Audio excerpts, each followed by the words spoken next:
God when you give. Sabi ng Bible sa Acts chapter 20 verse 35, it's more blessed to give than to receive.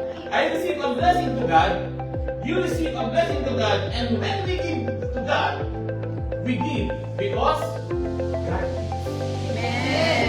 Kaya lang tayo nakapagбigay sa Diyos kasi ang Diyos ang unang nagbigay sa atin. Amen. Kaya lang tayo nakapagmahal sa Diyos kasi ang Diyos ang unang nagmahal sa atin. But everything na ikaw ay magbibigay sa ating Panginoon to advance the kingdom of God,